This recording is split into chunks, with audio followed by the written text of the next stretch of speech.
ಗೊತ್ತಾಗಬಾರ್ದು, police ಅವರಿಗೆ checking ಮಾಡಿದ್ರೆ ಅದು ಕೂಡ ಅವರಿಗೆ ಗೊತ್ತಾಗಬಾರ್ದು ಅಂತ ಪ್ಯಾಕ್ ಮಾಡ್ಕೊಂಡು ಒಂದು ಏನು ಹಾಸಿಗೆ ಮೇಲೆ ಹಾಕೊಂಡು ಒಳಗಡೆ ಹಾಕೊಂಡು ಬಂದೋಬಸ್ತ್ ಮಾಡ್ಕೊಂಡು ತಗೊಂಡು ಹೋಗ್ತಾರೆ.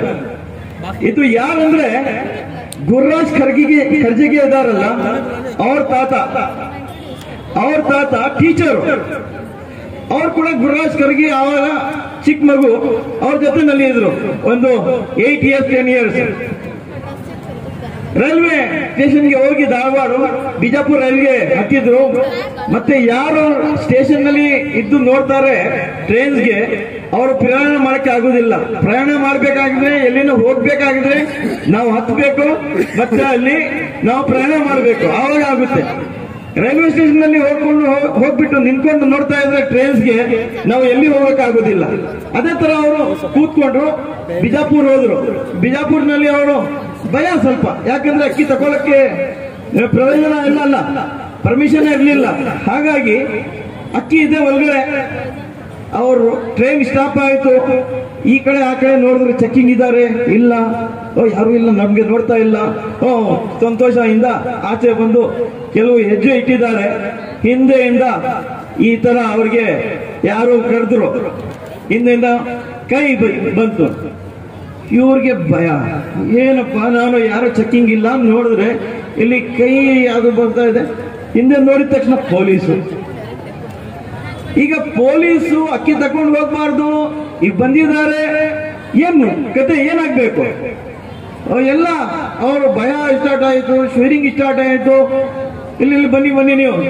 ಇನ್ನ ಇವ್ರಿಗೆ ಭಯ, ಯಾವಾಗ ಹಾರ್ಟ್ ಅಟ್ಯಾಕ್ ಆಗುತ್ತೆ ಗೊತ್ತಾಗ್ತಿಲ್ಲ, ಆ ತರ ಆಗ್ಬಿಟ್ಟಿದೆ ಪರಿಸ್ಥಿತಿ ಅವ್ರದ್ದು. ಸ್ವಲ್ಪ ಮುಂದೆ ಹೋಗ್ತಾರೆ, ಸ್ಟೇಷನ್ ಹತ್ರ ಇಲ್ಲಿ ಕುತ್ಕೊಳ್ಳಿ ಬರ್ತೀವಿ ಅಂತ ಹೇಳ್ಬಿಟ್ಟು ಆ ಪೊಲೀಸ್ ಅವರು ಒಳಗಡೆ ಹೋಗ್ತಾರೆ. ಒಳಗಡೆ ಹೋಗ್ಬಿಟ್ಟು ಒಂದು 10 ನಿಮಿಷದಲ್ಲಿ ಜೀಪ್ ಬರ್ತದೆ. ಜೀಪ್ ಹತ್ತಿ. ಈಗ ಜೀಪ್ ಬಂದಿದೆ, ಪೊಲೀಸ್ ಅವರು ಅಕ್ಕಿ ಇದೆ, ನನ್ ಕತೆ ಮುಗೀತು, ಜೈಲ್ ಹಾಕ್ತಾರೆ ನನಗೆ. ನಾನು ಈಗ ಜೀವನ ಟೀಚಿಂಗ್ ಮಾಡಕ್ ಆಗೋದಿಲ್ಲ, ಜೈಲ್ ಹೋಗ್ಬೇಕು ನಾನು, ಅಲ್ಲಿ ನನ್ನ ಜೀವನ ಕಲಿಬೇಕು ಅಂತ ಆತರ ಯೋಚನೆ ಮಾಡ್ತಾರೆ. ಆದ್ರೆ ಕೂಡ ಜೀಪಿ ಹತ್ಕೊಂಡು ಒಂದ್ ಕಡೆ ಹೋಗ್ತಾರೆ. ಆದ್ರೆ ದೊಡ್ಡ ಬಂಗ್ಲೆ ಮುಂದೆ ಜೀಪ್ ನಿಲ್ತದೆ. ಏನ್ ಜೈಲು ಇದನ್ನ?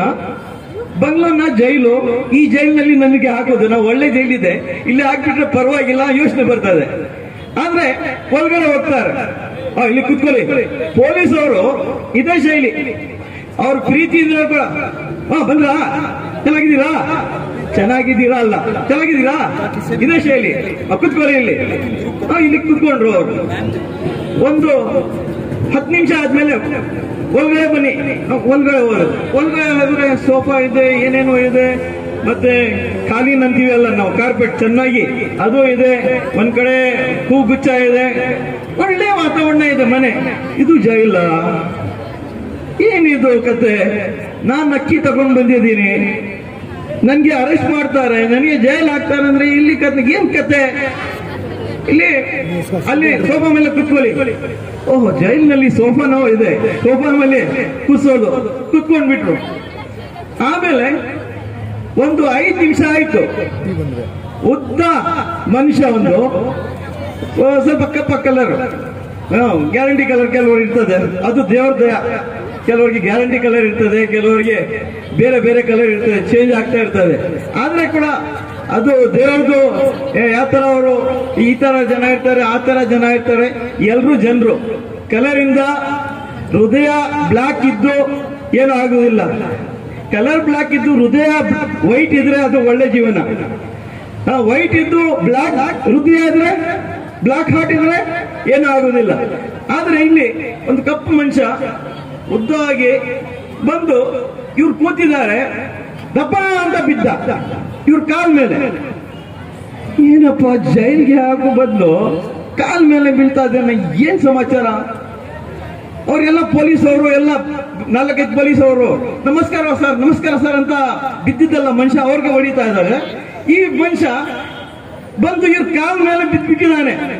ಆಮೇಲೆ ಎದ್ದು ಸರ್ ನಮಸ್ಕಾರ ಅಂದ. ಇವ್ರಿಗೆ ಸ್ವಲ್ಪ ಜೀವನ ಬಂತು. ಈಗ ಜೈಲ್ ಅಂತ ಇದಲ್ಲ, ಅದು ನಮಸ್ಕಾರ ಅಂದ್ರಲ್ಲ, ಅವನು ನಮಸ್ಕಾರ ಇಲ್ಲ ಏನು ಇಲ್ಲ, ಇಲ್ಲಿ ಕೂತ್ ಬನ್ನಿ ಆ ತರ ಇದ್ದಿದ್ದು ಟ್ರೀಟ್ಮೆಂಟ್. ಈಗ ಬಂದು ನಮಸ್ಕಾರ, ಏನಪ್ಪ ಇದು ಕತೆ ನಮಸ್ಕಾರ? ಏನ್ ನಂಗೆ ಗೊತ್ತಾಗ್ತಾ ಇಲ್ಲ. ನನಗೆ ಅಕ್ಕಿ ಇದೇ ತರ ಹೇಳ್ತಾ ಇದ್ದಾರೆ ಇವರು. ಅಕ್ಕಿ ಕೂಡ ಸರಿಯಾಗಿ ಹೇಳಕ್ಕೆ ಬರ್ತಾ ಇಲ್ಲ ಅವರಿಗೆ. ಆದ್ರೆ ಸ್ವಲ್ಪ ಹೊತ್ತು ಆದ್ರೆ ಸರ್ ನನ್ಗೆ ನನ್ ಗುರ್ತು ಸಿಕ್ತೋ ಅಂತ ಕೇಳಿದ್ರು ಆ ಉದ್ದ ಮನುಷ್ಯ. ಇಲ್ಲಪ್ಪ ಯಾರಪ್ಪ ನೀನು, ಏನ್ ಕತೆ ಇದು, ನನಗೆ ಏನು ಗೊತ್ತಾಗ್ತಾ ಇಲ್ಲ, ನಾನು ತುಂಬಾ ಟೆನ್ಷನ್ ನಲ್ಲಿ ಇದ್ದೀನಿ, ಸ್ವಲ್ಪ ಬೇಗ ಹೇಳಪ್ಪ ಏನ್ ನೀನು ಯಾರು? ಸರ್ ನಿಮ್ಮ ಶಿಷ್ಯ, ನಾನು ಸ್ಟೂಡೆಂಟು. ನೀವು ನಿಮ್ಮ ಮನೆಯಲ್ಲಿ ಇಟ್ಕೊಂಡು ನಂದು ತಂದೆ ಏನು ರೋಡ್ ಎಲ್ಲ ಗೂಡ್ಸ್ತಾ ಇದ್ರು, ಅವ್ರ ಜೊತೆನಲ್ಲಿ ನಾನು ಕೂಡ ರೋಡ್ ಗೂಡ್ಸ್ತಾ ಇದ್ದೆ. ಒಂದ್ ಕಡೆ ನೀವು ಹೋಗ್ತಾ ಇದ್ರು, ಏನು ಈ ಚಿಕ್ಕ ವಯಸ್ಸಲ್ಲಿ ಅವ್ರು ರೋಡ್ ಗೂಡ್ಸ್ತಾ ಇದ್ದೀರಾ, ನನ್ನ ಮನೆಗೆ ಕಳಿಸಿ ಅಂತ ನೀವು ಮನೆಗೆ ಕರ್ಕೊಂಡು ವಿದ್ಯಾಭ್ಯಾಸ ಕೊಟ್ಟು ಎಲ್ಲ ಮಾಡಿ ನಾನು ಈಗ SP ಆಗಿದ್ದೀನಿ ಸರ್. SP ನಾನು SP ಈಗ ನೋಡಿ. ನಮ್ಮ ನೌಕರರು ಪೊಲೀಸವರು, ನೀವು ಗುರುಗಳು. ಏನಪ್ಪ ನಂದು ಹಾರ್ಟ್ ಫೇಲ್ ಆಗ್ತಾ ಇತ್ತು, ಹಾರ್ಟ್ ಅಟ್ಯಾಕ್ ಆಗಿ ನಾನು ಜೈಲ್ ಬದಲಾಗಿ ಮೇಲೆ ಟ್ರಾವೆಲ್ ಮಾಡ್ತಾ ಇದ್ದೆ. ನೀನು ಮೊದಲೇ ಹೇಳ್ಬಾರ್ದು ಅಲ್ಲ ಇದು ಎಲ್ಲ ಕತೆ. ಸರ್ ನಾನು ಡ್ರೆಸ್ ನಲ್ಲಿ ಇದ್ದೆ, ಶೂ ನಲ್ಲಿ ಇದ್ದೆ, ನೀವು ಪವಿತ್ರ. ನಾನು ಮನೆಗೆ ಕರೆಸಿ ಸ್ನಾನ ಮಾಡಿ ನಿಮ್ಗೆ ಆಶೀರ್ವಾದ ತಗೋಬೇಕಾಗಿತ್ತು, ಅದಕ್ಕೆ ಮನೆಗೆ ಕರೆಸಿದ್ದು. ಈ ತರ ಜೀವನ ಒಂದು ಟೀಚರ್ಗೆ ರೆಸ್ಪೆಕ್ಟ್ ಕೊಡೋರು, ಈ ತರ ಜೀವನ ಒಂದು ರೂಪ ಕೊಡೋದು ಟೀಚರ್ಸ್. ಆ ಟೀಚರ್ಸ್ ನಿಮ್ಗೆ ರೂಪ ಕೊಡಕ್ಕೆ ಮುಂದೆ ಬಂದಿದ್ದಾರೆ, ಅದು ನಿಮ್ಗೆ ಅವಕಾಶ ಇದೆ. ಇದು ಇನಾಗ್ರಲ್ ಸೆಷನ್. ಇನಾಗ್ರಲ್ ಸೆಷನ್ ಅಂದ್ರೆ ಏನು? ಇನಾಗ್ರಲ್ ನಲ್ಲಿ ನಿಮ್ಮ ಫಸ್ಟ್ ಇಯರ್ಸ್ ಏನಿದೆ, ನಿಮ್ ಜೀವನ ಇಲ್ಲಿ ಡಿಗ್ರಿದು ಶುರು ಆಗುತ್ತೆ. ಆ ಜೀವನದಲ್ಲಿ ನೀವು ಯಾವ ತರ ಬೆಳೆಸಬೇಕಾಗಿದೆ, ಯಾವ ರೂಟ್ಗೆ ಹೋಗ್ಬೇಕಾಗಿದೆ, ಒಳ್ಳೆ ರೂಟ್ಗೆ ಹೋಗ್ಬೇಕಾಗಿದೆ, ಕೆಟ್ಟ ರೂಟ್ಗೆ ಹೋಗ್ಬೇಕಾಗಿದೆ, ಅದು ನೀವು ತೀರ್ಮಾನ ತಗೊಂಡು ಜೀವನ ಮಾಡಬೇಕಾಗಿದೆ. ಗೈಡ್ ಮಾಡೋರು ಈಗ ಇದ್ದಾರೆ. ಕಾಲೇಜ್ ಹೊರಗಡೆ ಬಂದ್ರೆ ಯಾರು ಗೈಡ್ ಮಾಡೋದಿಲ್ಲ.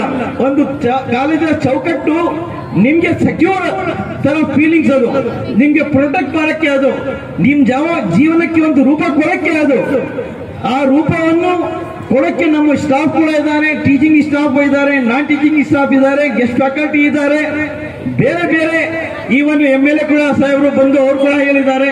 ಮುಖ್ಯ ಅತಿಥಿಯಾಗಿ ಎಲ್ಲರೂ ಸೇರಿ ನಾವು ದೇಶಕ್ಕೆ ಒಂದು ರೂಪ ಕೊಡೋಣ, ಒಂದು ನಿರ್ಮಾಣ ಮಾಡೋಣ, ನಿಮ್ದು ಜೀವನ ಒಂದು ಒಳ್ಳೆ ರೂಪ ತಕೊಳ್ಳಿ ಅಂತ ನಾನು ಪ್ರಾರ್ಥನೆ ಮಾಡ್ತೀನಿ. ಮತ್ತೆ ನೋಡಿ, ನಾವು ಎಲ್ಲ ಕೆಲವು ಸಂದರ್ಭದಲ್ಲಿ ಯಾವ ತರ ಮಾತಾಡ್ತಾ ಇರೋದ್ರೆ ಹಾರ್ಶ್ ಆಗಿ, ಬೇರೆ ಹೃದಯ ಅದು ಕೆಟ್ಟು ಹೋಗುತ್ತೆ. ಆದ್ರೆ ಈ ತರ ನಾವು ಇರಬೇಕು. फूल की सी जबान रखते हैं, फूल की सी जबान रखते हैं, हंसते हैं, बोलते हैं, काम करते हैं. ಈ ತರ ನಮ್ದು ಕ್ಯಾರೆಕ್ಟರ್ಸ್ ಆಗ್ಬೇಕು. ಬೇರೆ ಜನ ನಮ್ ಬಗ್ಗೆ ಈ ತರ ಒಪಿನಿಯನ್ ಕೊಡ್ಬೇಕು. ಈ ತರ ನಾವು ನಮ್ ಕ್ಯಾರೆಕ್ಟರ್ಸ್ ಬಿಲ್ಡ್ ಮಾಡ್ಬೇಕಾಗಿದೆ. ಹಾಗೆ ಟೈಮ್ ಜಾಸ್ತಿ ಆಗಿದೆ, ಅಷ್ಟು ಜಾಸ್ತಿ ಆಗ್ತದೆ ಗೊತ್ತು ನನ್ಗೆ. ಇಲಿ ಎಲ್ಲ ನೋಡಿ, ಬೆಕ್ಕು ಬಂದಿದೆ, ಇಲಿ ಬಂದಿದೆ ಅಲ್ಲ, ಅದಕ್ಕೆ ಇಲಿಯಲ್ಲಿ ಅಂದ್ರೆ ಹೊಟ್ಟೆನಲ್ಲಿ ಓಡ್ತಾ ಇದೆ ಅಷ್ಟು ಆಗಿ. ಹಾಗಾಗಿ ತಾವು ತುಂಬಾ ತಾಳ್ಮೆಯಿಂದ ಕೇಳಿದ್ದೀರಾ. ನಿಮ್ದು ಜೀವನ ಒಂದು ರೂಪ ಕಟ್ಕೊಳ್ಳಿ, ಮತ್ತೆ ಒಳ್ಳೆ ನಿಮ್ದು ಫ್ಯೂಚರ್ ಬ್ರೈಟ್ ಮಾಡ್ಕೊಳ್ಳೋ ಒಂದು ಅವಕಾಶ ಇದೆ. ಈ ಅವಕಾಶವನ್ನು ನೀವು ಪಡ್ಕೊಂಡು ಒಳ್ಳೆಯ ರೂಪವನ್ನು ನೀವು ನಿಮ್ ಲೈಫ್ಗೆ ಮಾಡ್ಕೋಬೇಕು ಅಂತ ನಾನು ನಿಮ್ಮಲ್ಲಿ ಪ್ರಾರ್ಥನೆ ಮಾಡ್ತೀನಿ, ರಿಕ್ವೆಸ್ಟ್ ಮಾಡ್ತೀನಿ, ಆರ್ಡರ್ ಮಾಡ್ತೀನಿ ಆಸ್ ಎ ಪ್ರಿನ್ಸಿಪಾಲ್. ಹಾಗಾಗಿ ಎಲ್ಲರಿಗೆ ಥ್ಯಾಂಕ್ಸ್ ಹೇಳ್ತಾ ನನ್ನ ಮಾತನ್ನು ಮುಗಿಸ್ತಾ ಇದ್ದೀನಿ. ಜೈ ಹಿಂದ್, ಜೈ ಕರ್ನಾಟಕ.